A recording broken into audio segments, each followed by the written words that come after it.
Hello welcome to another video of the unknown ideas channel. And आज हम लोग computational thinking के PYQs कर रहे हैं। तो दिस इज फॉर योर क्वालिफायर्स या क्विज वन, और ये लेक्चर हिंदी में है आज। सो पास्ट पेपर रहेगा बेसिकली, तो विल गो थ्रू दैट। तो सबसे पहले आपको ये डेटा सेट्स दी रहेंगी, एंड देन आपको शॉपिंग बिल्स और स्कोर्स और वर्ड्स डेटा सेट के बारे में ऑलरेडी पता है, राइट? बस लाइब्रेरी और ओलंपिक्स डेटा सेट न्यू है। लाइब्रेरी और ओलंपिक्स भी if you go through it once आपको समझ आ जाएगा। लाइक लाइब्रेरी में सीक्वेंस नंबर रहेगा, नेम रहेगा, ऑथर रहेगा, genre, language, pages, publisher, year, ये सारी चीज रहेंगे। इस पे आपको क्वेश्चन पूछा जाएगा। मतलब you don't have to know the entire data set, आपको बस पता रहना चाहिए। लाइक याद नहीं करना तो दिया रहेगा, बट अगर डेटा सेट समझ आ रहा है तो you can solve questions based on that, right? ऐसा नहीं है कि यू हैव टू मेमोराइज और see the whole data set, बस समझ आना चाहिए। तो ये सब चीज दिए रहेंगे और इस पे बेस्ड कुछ कुछ क्वेश्चन पूछे रहेंगे, तो हम लोग देखेंगे इस पेपर में भी। तो पहला क्वेश्चन है वर्ड्स डेटा सेट से, what will count represent eight the end of the execution. तो पहले ए 0 है, फ्लैग ट्रू है, and while table 1 has more cards, read the first row x from table 1. If x letter count is greater than a, then a stores x letter count. So basically first में तो a 0 रहेगा, तो first में जो भी word का letter count रहेगा, suppose first word D है तो लेटर काउंट 3 रहेगा, तो फर्स्ट वर्ड का लेटर काउंट 3 हो जाएगा। फिर नेक्स्ट वर्ड का 5 है तो 5 उसमें स्टोर हो जाएगा ए में। ऐसे करते करते करते पूरे डेटा सेट में जो सबसे बड़ा वर्ड रहेगा लास्ट में ए में वो स्टोर होगा। तो A stores the longest word in the data set, longest word. Then move x to table 2, then b 0 है, count 0 है। While table 2 has more cards, read the first card, read the first row x from table 2. If x letter count is equal to a, then b is equals to b plus 1. तो b कब increment हो रहा है? जब same letter count रह रहा है as a। तो सपोज a लॉन्गेस्ट वर्ड का लेटर काउंट है, राइट? तो सपोज a है 10, कोई 10 वर्ड का लेटर है डेटा सेट में, और b is equals to b plus 1। b कब इंक्रीमेंट हो रहा है? जब कोई और ऐसा वर्ड है जो जिसका लेटर काउंट सेम है ए की तरह। तो जितनी भी बार कोई भी ऐसा वर्ड आएगा जहाँ पे 10 लेटर काउंट का रहेगा, 10 लेटर काउंट का वर्ड रहेगा, तो बी इंक्रीमेंट हो जाएगा। तो B stores the number of word with the longest letter count,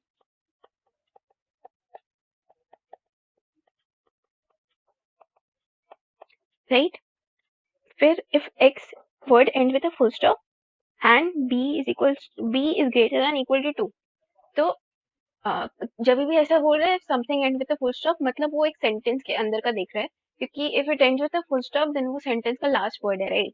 तो एक सेंटेंस के विद इन का देख रहा है, तो जब भी एक सेंटेंस के अंदर b is greater than equal to 2 तब काउंट इंक्रीमेंट हो जाएगा। b is greater than equal to 2 कब होगा? जब एक सेंटेंस के अंदर दो से ज्यादा लॉन्गेस्ट वर्ड रहेंगे, तब काउंट इंक्रीमेंट होगा। तो ऑप्शन में देख लेते हैं, क्योंकि हम लोग को काउंट ही पूछा है। तो काउंट कब इंक्रीमेंट हो रहा है? When number of sentence with at most 2 longest word. At most नहीं होगा, क्योंकि एटमोस्ट मतलब 2 या 2 से कम, 2 से ज्यादा नहीं होना चाहिए। बट हम लोग को यहाँ पे 2 से ज्यादा या 2 के इक्वल पूछा है, तो एटमोस्ट नहीं होगा, एटलीस्ट होगा। तो number of student with at least 2 longest, number of sentences with at least 2 longest word, और शॉर्टेस्ट वर्ड्स तो होएगा ही नहीं। So option B is correct. Next, the following pseudocode is executed using the scores dataset. What will count represent? तो count पहले 0 है, a 0 है। While table 1 has more rows, read first row x in table 1. If x gender is equals to female or mathematics marks is greater than physics marks. तो दो condition है, या तो female रहनी चाहिए या तो मैथ्स का मार्क्स फिजिक्स से ज्यादा होना चाहिए, तब a इंक्रीमेंट होगा, राइट? नहीं तो काउंट इंक्रीमेंट हो जाएगा। तो हम लोग को पूछे काउंट कब इंक्रीमेंट होगा। तो अगर इन दोनों में से कोई भी एक भी ट्रू हो जाता है तो काउंट इंक्रीमेंट नहीं होगा, क्योंकि ये ए ऐड हो जाएगा यहाँ पे। और काउंट इंक्रीमेंट होने के लिए चाहिए हम लोग को दोनों फॉल्स होना चाहिए। तो जब दोनों फॉल्स होगा, दोनों स्टेटमेंट जब फॉल्स होगा तब काउंट इंक्रीमेंट होगा। दोनों स्टेटमेंट फॉल्स कब होगा? जब जेंडर मेल है, जेंडर मेल होना चाहिए, और मैथ्स का मार्क्स फिजिक्स से कम होना चाहिए, लेस देन या इक्वल टू फिजिक्स होना चाहिए, क्योंकि यहाँ पे सिर्फ ग्रेटर देन है, इक्वल टू नहीं लगाया। तो मेल स्टूडेंट, और यहाँ पे ये लिखा है number of male students male सही है, फीमेल कैंसिल आउट हो जाएगा। Whose physics marks are greater than maths, नहीं, ग्रेटर देन इक्वल टू ज्यादा सही है, greater than equal to maths marks, so ये ऑप्शन सही है। The given information represents shopping bill and it may have some mistakes with respect to sanity of data. Identify all rows with such mistakes. तो mistakes बताना है तो एक एक करके रो बाय रो देखते हैं क्या मिस्टेक है, या फिर कॉलम वाइज भी देख सकते हैं, बट रो वाइज इज ज्यादा बेटर। तो पहले रो 1 में आइटम हमारे पास सीरियल है, राइट? तो आइटम में तो कुछ देखने का जरूरत नहीं है बिकॉज इट्स रैंडम। फिर कैटेगरी में देखना है कैटेगरी सही है कि नहीं। सीरियल पैक्ड फूड है, सही है। क्वांटिटी दो दो हो सकता है, सही है। प्राइस 220 सही है। अभी कॉस्ट, कॉस्ट तो क्वांटिटी और प्राइस को मल्टीप्लाई करके आना चाहिए ना। जैसे एक पेन का 10 रुपए है तो 2 पेन का 20 रुपए आना चाहिए। तो सिमिलरली यहाँ पे एक का 220 है तो 2 का 440 होना चाहिए, इसलिए ये गलत है। And then row 2, item is milk और कैटेगरी फ्रूट्स में है तो मिल्क कोई फ्रूट नहीं है, सो दिस इज रॉन्ग। आगे कुछ देखने की जरूरत नहीं क्योंकि ये रो गलत हो गया ऐसे भी। And then third row, cupcakes packed food सही है, सही कैटेगरी है। क्वांटिटी 1 हो सकता है, प्राइस 25, कॉस्ट भी 25 क्योंकि एक ही है यहाँ पे। Then next row 4, chocolates packed food सही है, क्वांटिटी 1 सही है, प्राइस 10 रुपए, कॉस्ट भी 10 रुपए। देन शर्ट्स वुमेन अपैरल सही है, but quantity no one can ever buy 1.5 shirts, या तो एक होंगे या दो होंगे, तो दिस इज रॉन्ग। तो ये तो ऐसे ही रॉन्ग हो गया। तो गलत कहाँ कहाँ पे हो रहा है, रो 1 में गलती थी, रो 2 में थी और रो 5 में थी। सो रो 1, 2 एंड 5 में गलती है तो ये ऑप्शंस रहेंगे। इसमें ध्यान देना हमें मिस्टेक्स पूछा है तो गलती से रो 3 और रो 4 मत मार्क करके आ जाना, बिकॉज हमें गलत वाले को मार्क करना है, सो सही वाले को नहीं। Then next, the given pseudocode is executed using the school's dataset. Let b be a positive integer. What does do something compute?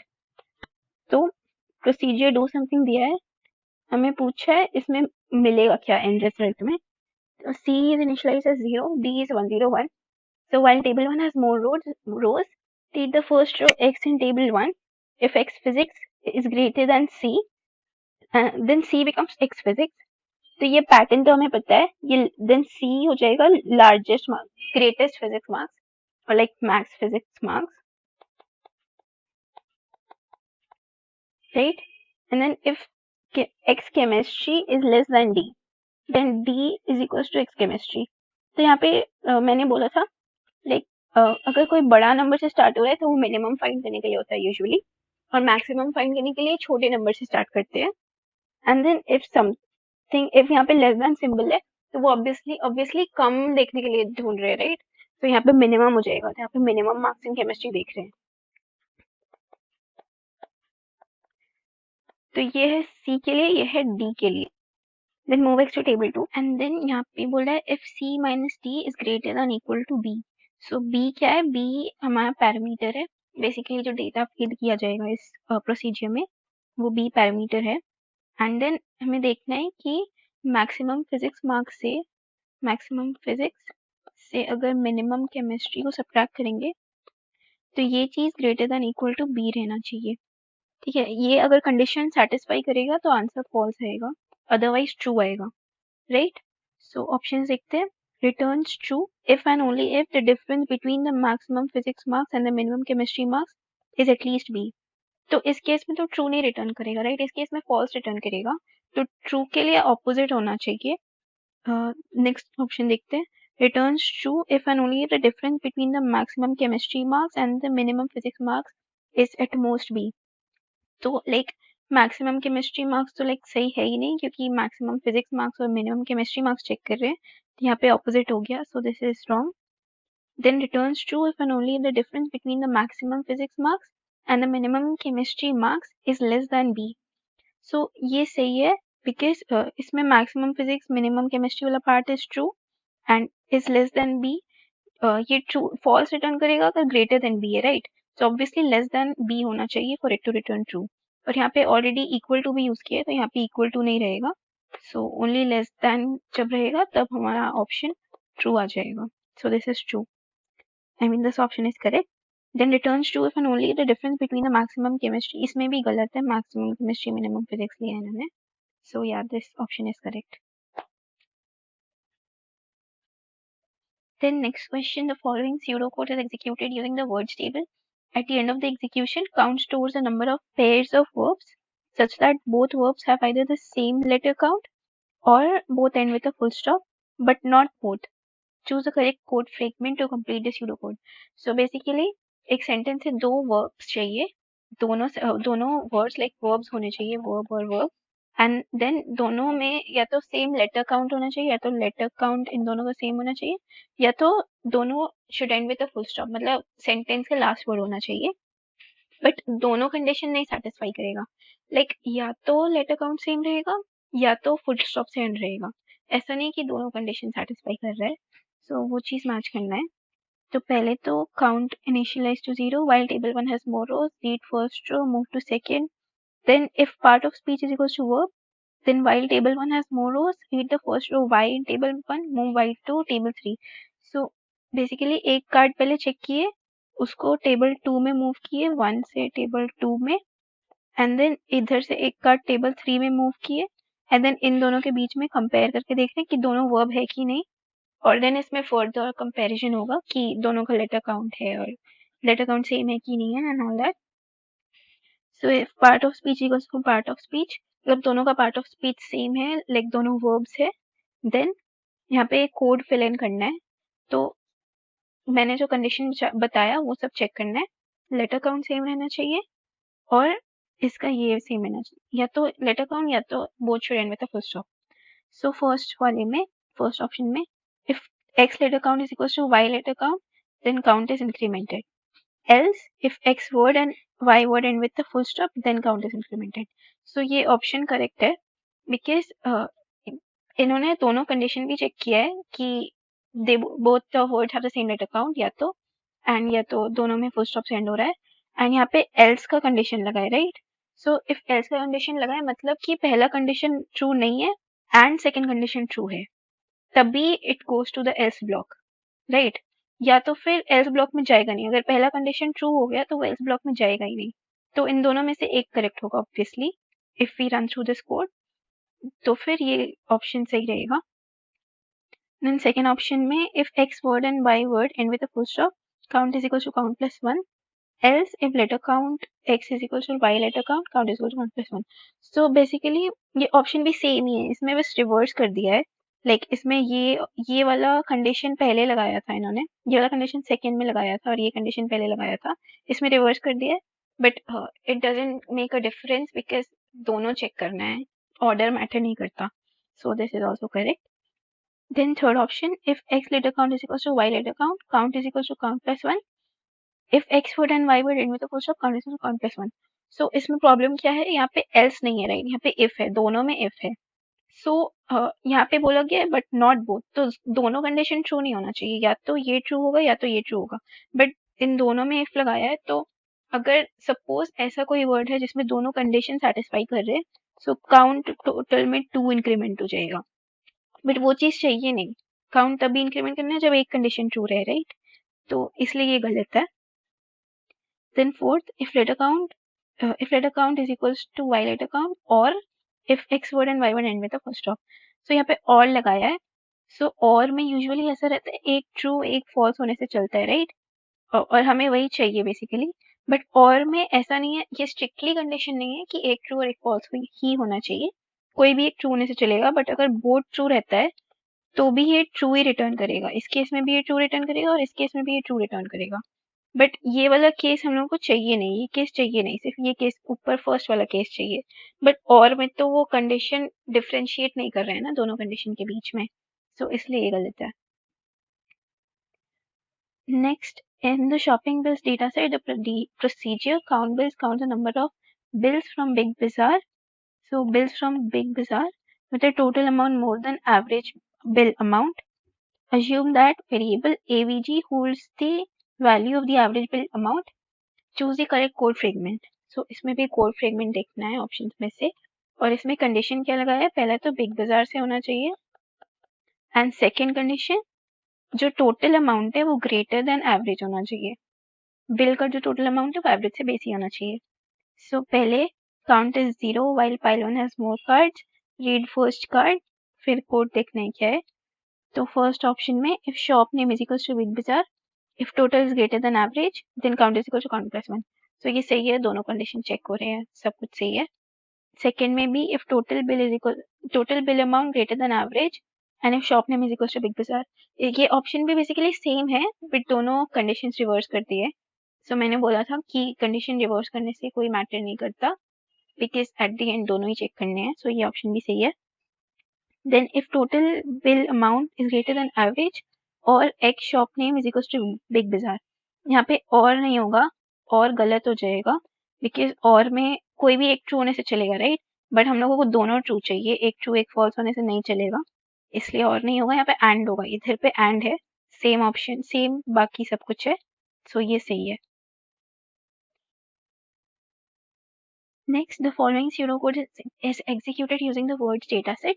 At the end of the execution, A represents the number of sentences with average letter count less than the average letter count of the dataset.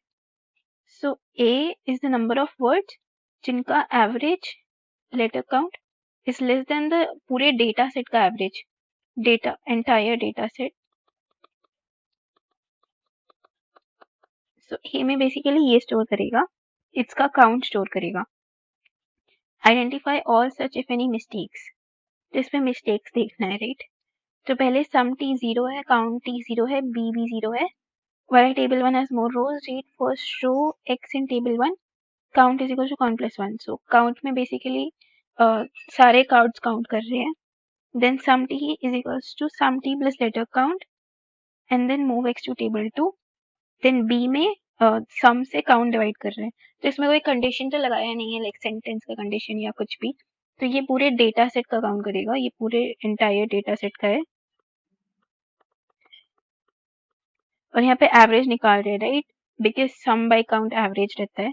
यहाँ पे average of data set है, ये B में store रहेगा।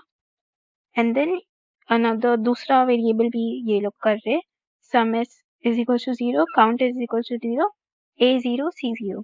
So while table 2 has more rows, read first row x from table 2, count s is equals to count s plus 1, sum s is equals to sum s plus letter count if x ends with a full stop.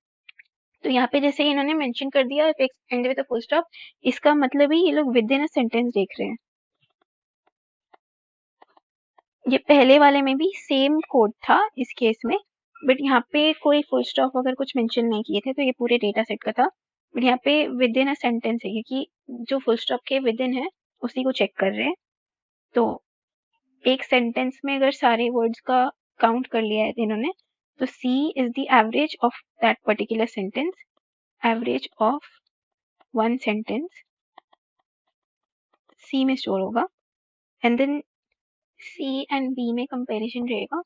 तो यहाँ compare करने के लिए लिखा है if C is greater than B। So if C is greater than B, B क्या है, data set का एवरेज, ये पोर्शन B है, और एक सेंटेंस का एवरेज C है, ये पोर्शन C है। सो यहाँ पे क्वेश्चन में तो बोला था C B से कम होना चाहिए, सेंटेंस का एवरेज डेटा सेट से कम होना चाहिए, बट यहाँ पे ग्रेटर देन यूज किया है, सो ये रॉन्ग हो जाएगा। तो ये लाइन बेसिकली रॉन्ग है। और फिर a is equal to a plus 1, और ये वापस से री इनिशलाइज कर रहे हैं। सो बाकी सब तो सही दिख रहा है, एक बार ऑप्शन देखते हैं। So line 8 incorrect expression for b का एक्सप्रेशन सम t बाय काउंट t, ये तो सही है। काउंट t यहाँ पे ये था, सम t ये था, सो ये सही है। Line 15 incorrect expression for c में सम s बाय काउंट t लिखा है, t नहीं होना चाहिए, यहाँ पे s होना चाहिए। यहाँ पे काउंट s काउंट किए है, t नहीं किए, इसलिए ये गलत है। So and then incorrect conditional statement line 16 में, ये तो देखा ही था हमने। सो ये क्वेश्चन भी हो गया। Next, procedure m sum, consider procedure m sum as shown below. So procedure m sum और a b से यहाँ तीन पैरामीटर यूज किए हैं। तो पहले क्वेश्चन देख लेते क्या पूछा है। What will be the value of m sum 442? So 442 is basically ABC, we have 4 4 2। फिर देख लेते हैं करना क्या है इसके साथ। तो पहले sum is equals to 0, then if a is greater than equals to c and if a is greater than equal to b। So यहाँ कंपेयर कर लेते हैं, ये a है, ये b है, ये c है। So a is greater than equal to c, that is 4 is greater than equal to this 2, and if a 4 is greater than equal to 4, तो ये स्टेटमेंट भी सही है, ये स्टेटमेंट भी सही है, तो ये ट्रू आएगा।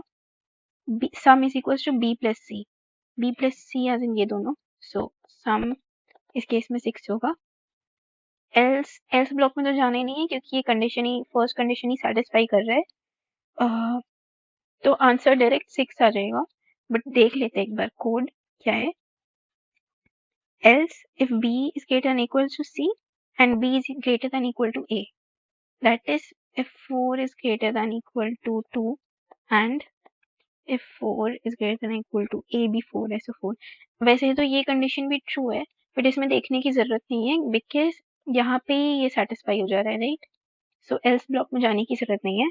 सो अगर आप पहले क्वेश्चन पढ़ लेते हो before like reading the code, पहले ही पता चल जाता है कि करना क्या है क्वेश्चन में, तो थोड़ा इजी हो जाता है। सो वैसे ही करना बेटर है।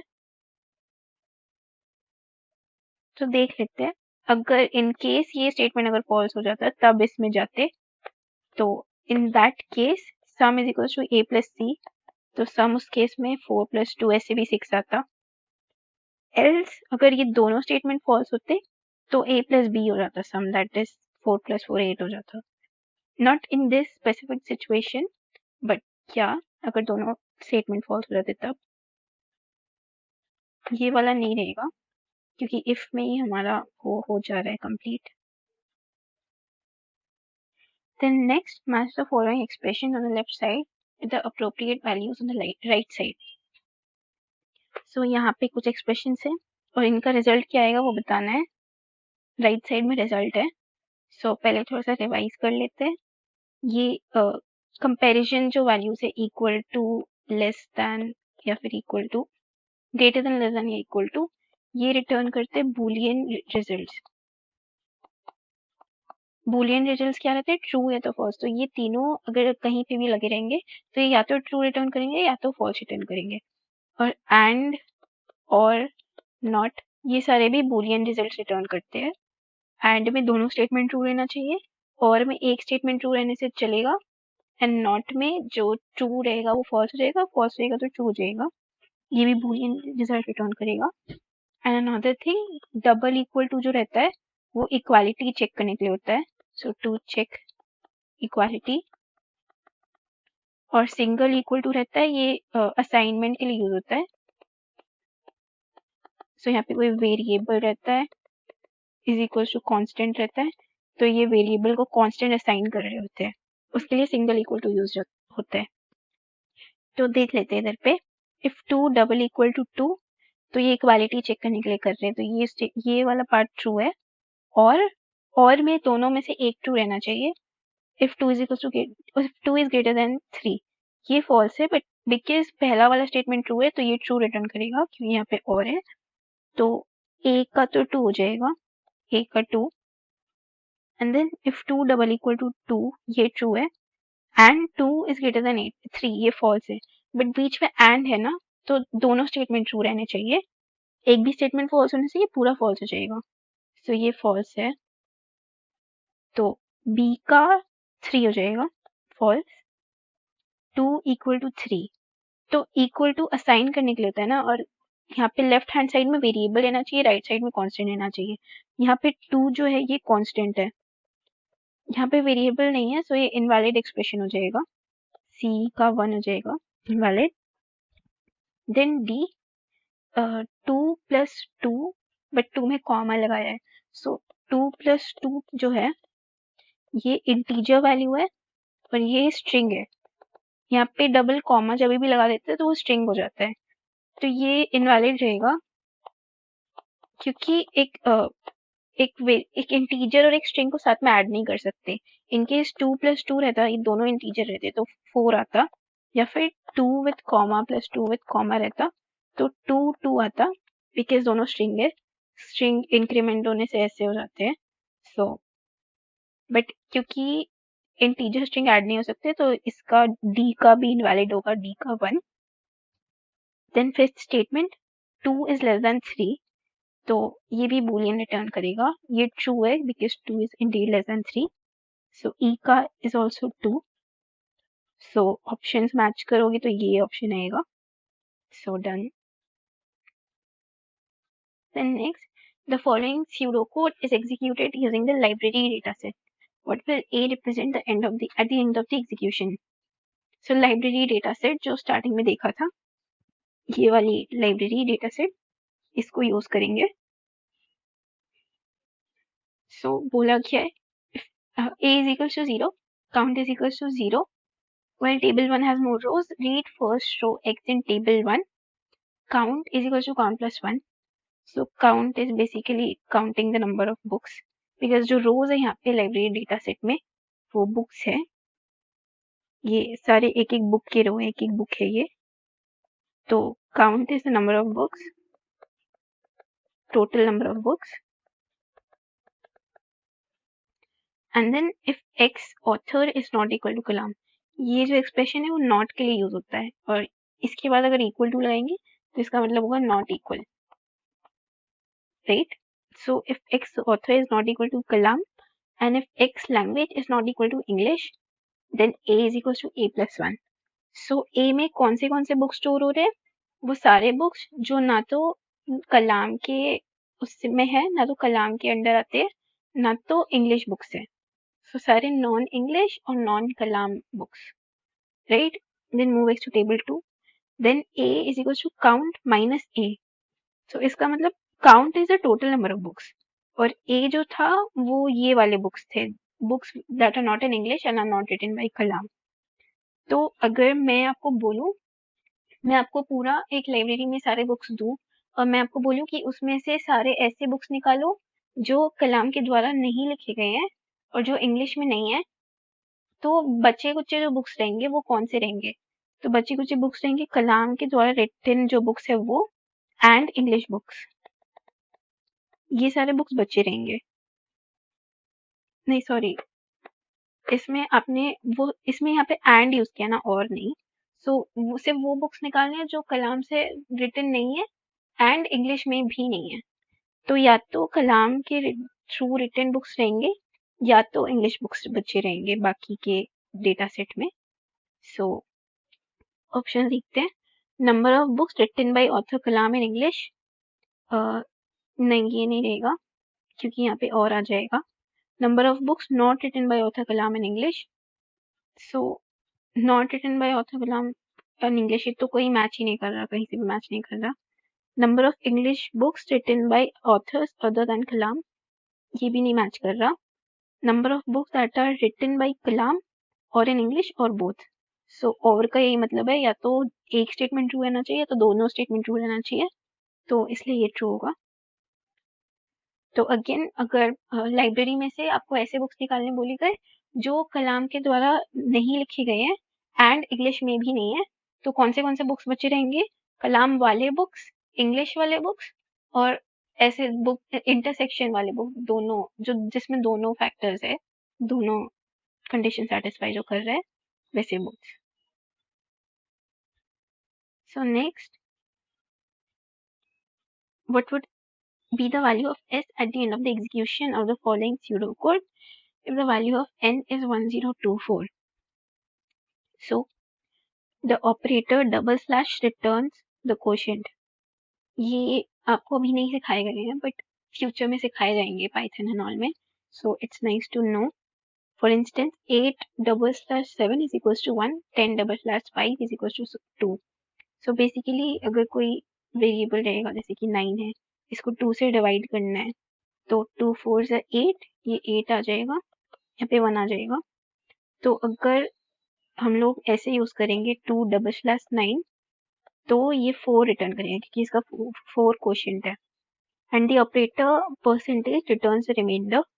सो अगर 2% 9 ये करेंगे, ये चीज यूज करेंगे, तो उसमें 1 आएगा क्योंकि इधर रिमाइंडर 1 है।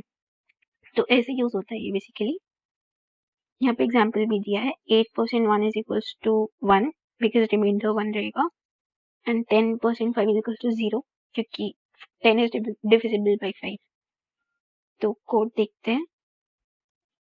तो r is equals to 0, s is equals to 0, n is equals to 1024 while n is greater than 2। तो जैसे जैसे देखते जाएंगे वैसे वैसे सॉल्व भी करते जाएंगे। तो n यहाँ पे 1024 है तो ये कंडीशन सेटिस्फाई कर रहा है। r is equals to n percent 10।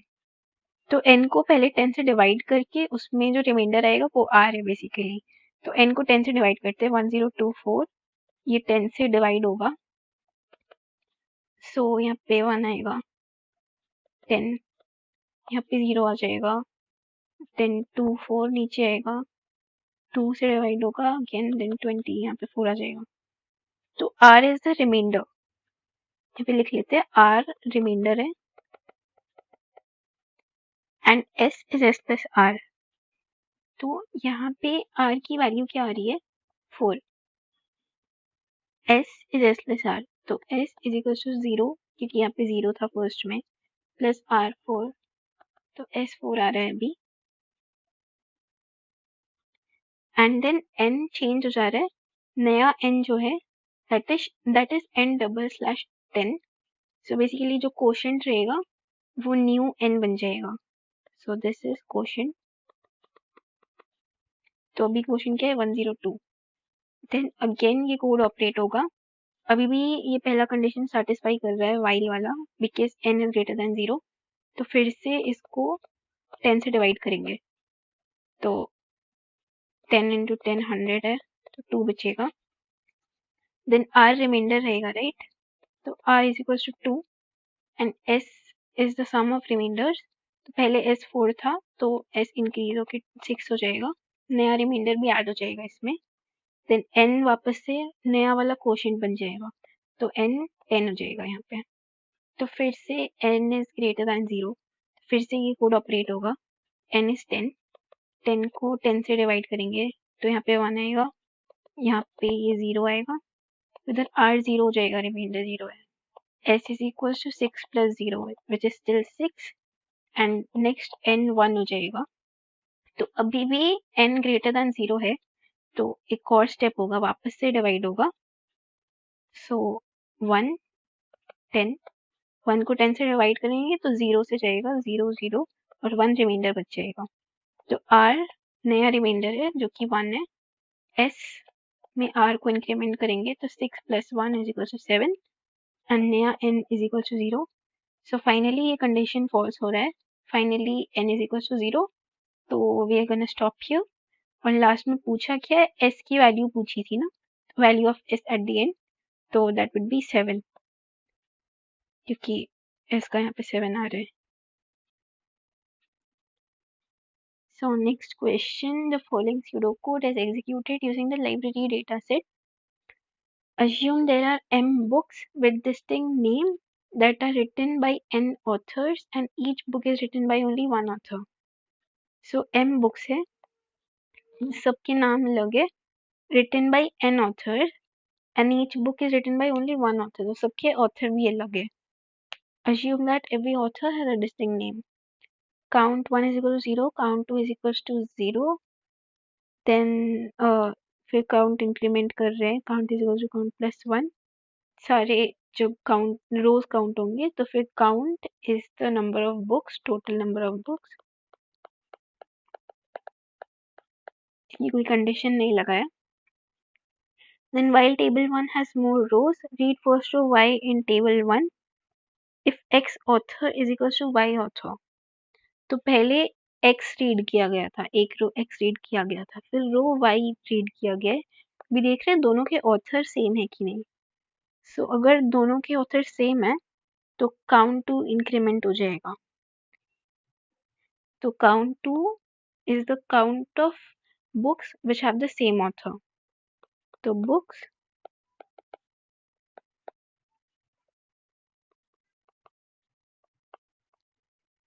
Right, else move y to table 3। तो अगर सेम ऑथर नहीं रहेंगे तो y टेबल 3 में चला जाएगा। Then move all the rows from table 3 to table 1। So वापस से उसमें वापस से उसमें आइट्रेट करने के लिए उसको टेबल 1 में मूव करेंगे वापस से। देन पूछा क्या है इसमें, at the end of the execution choose the correct options. So count 1 is equals to n। तो n ऑथर्स है ना यहाँ पे। n काउंट 1 में तो total number of author, total number of books count कर रहे हैं।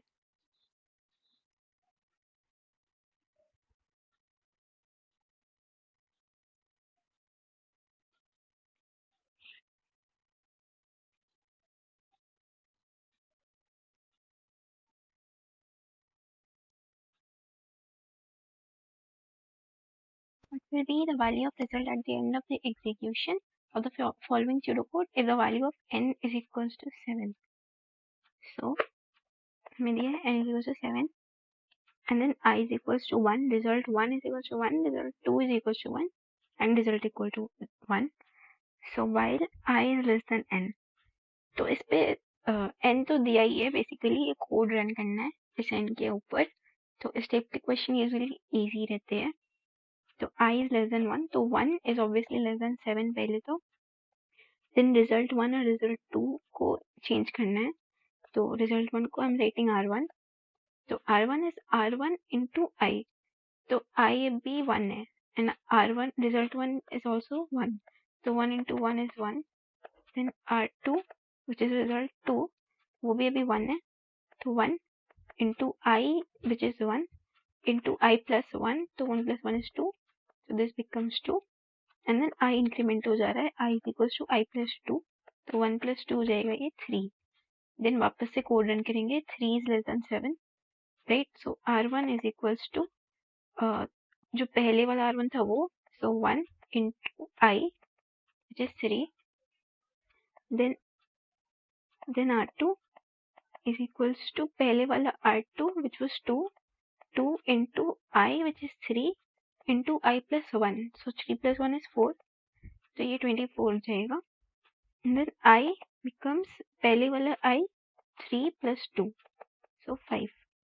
Then 5 is again less than 7। तो R1 is equals to पहले वाला R1 3 into I क्या है अभी 5, 3 into 5।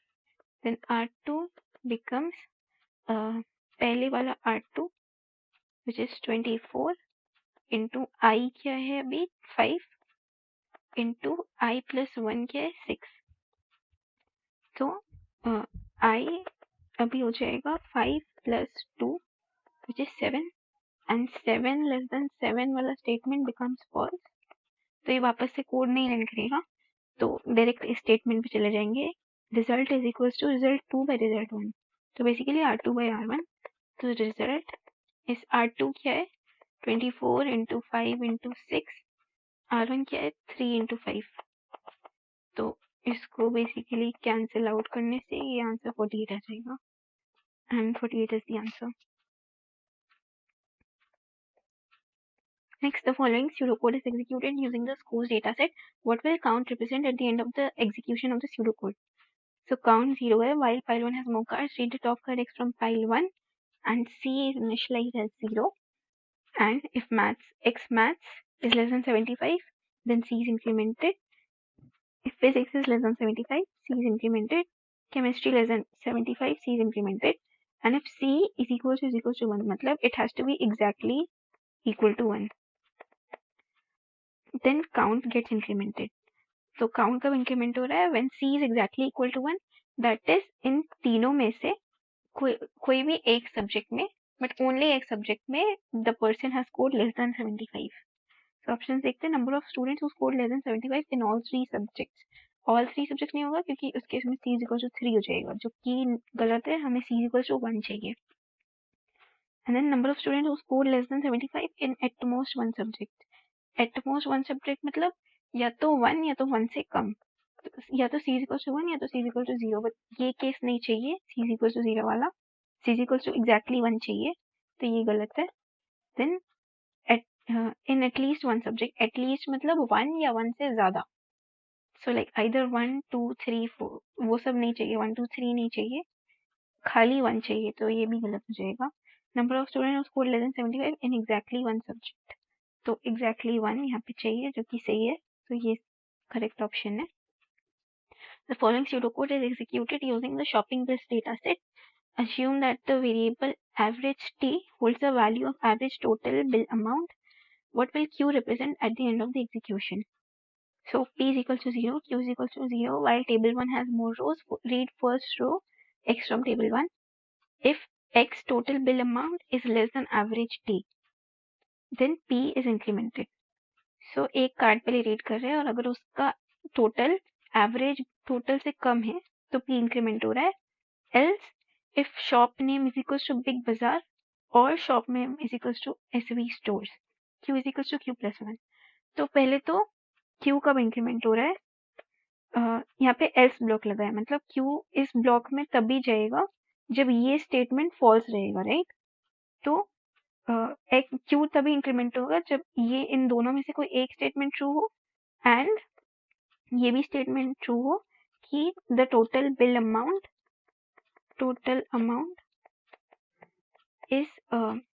is greater than average t, क्योंकि यहाँ पे less than equal to check कर रहे हैं तो यहाँ पे ग्रेटर देन होना चाहिए। तो हाँ, इसमें पूछा है व्हाट विल क्यू रिप्रेजेंट, तो देखते हैं number of bills from Big बाजार और SV stores with total bill amount greater than the average total bill amount. So exactly match कर रहा है ये सिचुएशन से, तो ये करेक्ट है। Number of bills from either Big बाजार और SV stores with total bill amount lesser than the average total bill amount, lesser than होने से तो पी इंक्रीमेंट हो रहा है, राइट। सो उस केस में एल्स ब्लॉक में जाएगा ही नहीं, सो इसलिए ये गलत है। Number of bills from either Big बाजार और एसवी स्टोर्स, सिर्फ ये कंडीशन नहीं चेक हो रहा है, राइट, क्योंकि एल्स ब्लॉक है तो पहले वाला कंडीशन फॉल्स होना चाहिए for it to move to the else block. Then number of bills from either Big बाजार और SV stores with total bill amount lesser than और equal to the average total bill amount, नहीं lesser than equal to होने से P increment होगा, सो ये गलत है। The following pseudocode is executed using the words dataset. At the end of the execution, A captures the maximum letter count of a word which is not a noun. Choose a correct code fragment to complete the pseudocode. So those तो पहले तो noun नहीं होना चाहिए उसका, and उसका maximum letter count है वो हम लोग को find out करना है for the sake of A. So A is equal to 0 while table 1 has more cards. Read first row X. Then यहाँ पे कोड क्या रहेगा बीच में वो देखना है। If X part of speech is equal to noun, ये गलत रहेगा कि इज इक्वल टू नाउन नहीं देखना है, नॉट इक्वल टू नाउन देखना है। So if X part of speech is not equal to noun and if X letter count is less than A, less than A भी नहीं देखना है because यहाँ पे मैक्सिमम लेटर काउंट फाइंड करना है, राइट। और अगर लेस देन देखेगा तो ए तो यहाँ पे 0 ही है, राइट। सो लेस देन 0 ही देखता रहेगा, तो 0 से कम तो कुछ होगा नहीं, तो मैक्सिमम ढूंढने के लिए it should be greater than. Then next यहाँ पे भी नॉट इक्वल टू नहीं देख रहे, इक्वल टू का वो लगा है, तो ये गलत है।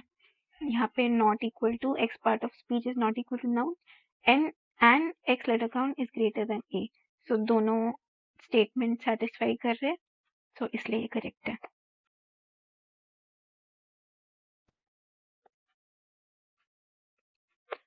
So the following pseudocode is executed using the words dataset. What will count represent at the end of the execution? So count 0 है, flag true है. While table 1 has more cards, read first row X from table 1. If count vowels X is not equal to X letter count minus count vowels X. So count vowels X जो है ये यहाँ पे एक procedure है, right. अभी you have to go through this procedure to identify कि चल क्या रहा है इसमें, काउंट वॉवल्स एक्स का मतलब क्या है। बट यूजुअली नाम से ही पता चलता है काउंट वॉवल्स एक्स मतलब like number of vowels in the particular word, but फिर भी let's go through the procedure. But अगर आपको नाम से ही समझ आ रहा है then you don't have to really bother about it. So I is equal to 1, B is equal to 0 while I is less than y letter count. So then if ith letter of the word y is a vowel, तो पहले I 1 है, तो first letter, if first letter is a vowel then b is equals to b plus 1, then b gets incremented, then I is equals to I plus 1, तो मतलब I 2 बन जाएगा। then वापस से ith letter अगर check करने जाएंगे तो मतलब second letter word का चेक करने जाएंगे। so let's say कोई भी random word है, like flag ही ले लो, random word है, so पहला word चेक करेंगे ये वॉवल नहीं है तो बी इंक्रीमेंट नहीं होगा। देन अगेन I2 हो जाएगा तो इसको चेक करेंगे, ये भी वॉवल नहीं है। देन I3 हो जाएगा तो इसको चेक करेंगे, ये वॉवल है तो बी ऐड हो जाएगा, B1 हो जाएगा। देन इसको चेक करेंगे, ये भी वॉवल नहीं है तो बी इंक्रीमेंट नहीं होगा इस केस में भी। तो लास्ट में 1 रिटर्न होगा। तो इधर पे 1 रिटर्न हुआ if count vowels x is not equal to x letter count minus count vowel. So x letter count minus count vowel is basically the count of consonants in a particular word. So let's say like in this word flag, what is the letter count? It's 4, right? And what is the vowel? It's 1, जो कि यहाँ पे आया था. So vowel is 1. Then x letter count minus vowel करेंगे तो 3 आएगा, which is basically the number of consonants, right? So यहाँ पे चेक करना है if vowels is not equal to consonant then flag false में change हो जाएगा. So when vowels is not equals to consonants, flag becomes false. ठीक है. Then if x words end with a full stop and if flag is true, then count is equals to count plus 1. तो मतलब word के and में check कर रहा है if flag true है कि नहीं. तो flag true कब होगा? जब ये कंडीशन कभी भी सेटिस्फाई नहीं करेगा. और यहाँ पे क्योंकि नॉट इक्वल टू है तो मतलब उस सेंटेंस में हर एक वर्ड ऐसा होना चाहिए जहां वॉवल्स और कॉन्सोनेंट इक्वल होने चाहिए, तभी फ्लैग हमेशा फ्लैग पूरे सेंटेंस के थ्रू आउट ट्रू रहना चाहिए. क्योंकि जैसे एक भी ऐसा वर्ड दिख जाएगा जहाँ पे वॉवल्स और कॉन्सोनेंट इक्वल नहीं है, वैसे ही फ्लैग फॉल्स हो जाएगा, राइट? तो ऐसा वर्ड जहाँ पे वॉवल्स और कॉन्सोनेंट सारे सेम रहे. तो लास्ट में बताना काउंट क्या रिप्रेजेंट करता है. So let's see number of sentences with equal number of vowels and consonants. नहीं, नंबर ऑफ सेंटेंसेस नहीं, वर्ड टू वर्ड चेक कर रहे हैं, राइट? सो वर्ड्स रहेगा. Number of sentences with each word having equal number of vowels and consonants. So word to word check कर रहे हैं, so each word is सही. Then number of sentences with different number of vowels and consonants. No. Number of sentences with each word having different number of vowels and consonants. नहीं, ये रहता अगर flag false पे count increment होता, but flag true पे हो रहा है तो ये गलत है. Then the following pseudocode is executed using the library dataset. At the end of the execution, A captures the number of fiction books which were published between 2000 and 2010. So fiction books between 2000 and 2010, including both the edges, and are written in the language other than English. Choose a correct code procedure, do something to complete the pseudocode. So basically 3 condition satisfy होने चाहिए. पहले तो fiction books रहने चाहिए, then 2000 और 2010 के between रहना चाहिए, एंड इंग्लिश में भी नहीं रहना चाहिए. तो ये 3 कंडीशन सेटिस्फाई होने चाहिए. तो A is equals to 0 while table 1 has more rows. Read the first row. Then A is equals to A plus do something. So do something should be the number of books that satisfy this condition. So let's see do something. Then procedure do something. B is 0 if X year is greater than equal to 2000 and less than equal to 2010. So 2000 से 2010 के equal रहने चाहिए, right? So 2000 से बड़ा and 2010 से छोटा. So this is correct. If X genre is equal to fiction, यहाँ पे fiction भी check करना है, so सही है. And if X language is not equal to English, यहाँ पे language other than English बोला है, so ये भी सही है. Then B gets incremented. और B becomes 1 actually, तो यहाँ पे 1 आ जाएगा and each time यहाँ पे 1 आएगा. A gets incremented and last में A सारे books वो वैसे store करेगा जो ये condition satisfy कर रहा है, right? So ये code इसलिए correct है. Then next, ये same है, ये same option है ये और ये. हाँ same ही दिख रहे हैं दोनों. So ये भी correct है. Then procedure do something. B is equals to 0 if X year is greater than 2000 और X is less than 2010. तो यहाँ पे और गलत हो जाएगा, यहाँ पे and होना चाहिए, because what if year 2015 है तो वो तो गलत हो जाएगा ना, क्योंकि वो 2010 और 2000 से 2010 के बीच में नहीं है. But according to this code ये सही हो जाएगा क्योंकि 2000 से तो बड़ा है ही. सो यहाँ पे और नहीं होना चाहिए, एंड होना चाहिए। And genre is equals to fiction and X language is not is equals to English. B is equals to 1. So ये भी सही है, बाकी सारा कुछ सही है एक्सेप्ट दिस एंड होना चाहिए यहाँ पे। नेक्स्ट ऑप्शन में वही किया है, नेक्स्ट ऑप्शन में यहाँ पे एंड यूज किया है एंड बाकी सारे चीज सही है, तो ये ऑप्शन भी सही है। Next, the following pseudocode is executed using the library dataset. At the end of the execution, A captures the number of books which are published by Penguin or written by the author Narayan. तो यहाँ पे और है, the pseudocode may have mistakes, identify all such mistakes. So A is equals to true while A is equals to 0 while table 1 has more rows. Read first row X in table 1, then C is equals to true. If X publisher is equal to Penguin, then C is true. Or if X author is equals to Narayan, then C is equals to false. And if C is true, then A is equals to A plus 1. यहाँ पे A कब increment होना चाहिए, जब या तो penguin उसका publisher होना चाहिए और ऑथर उसका नारायण होना चाहिए, राइट। और ये तभी होगा जब C is equal to true रहेगा, क्योंकि यहाँ पे बोला है if C is equal to true. तो यहाँ पे ऑथर नारायण होना चाहिए, तो C फॉल्स हो जा रहा है, तो ये गलत है, यहाँ पे C ट्रू होना चाहिए। ये सही है क्योंकि पेंगुइन के लिए चेक कर रहे हैं, सो ये सही है। एंड क्योंकि ये यहाँ पे ट्रू होगा, क्योंकि ये ट्रू पे बाद में चेंज हो जा रहा है, तो ये स्टार्टिंग में फॉल्स से स्टार्ट होना चाहिए, सो ये भी गलत है। तो ये लाइन 4 और लाइन 9 है, so error in line 4, error in line 9, error in line 12 में तो कुछ एरर नहीं है, ये सही है, सही है, ए को इंक्रीमेंट हो रहा है। So that's it for this paper. I know video थोड़ा लंबा हो गया था, but thank you for watching and thank you for sticking to the end, और all the best for your qualifiers once again.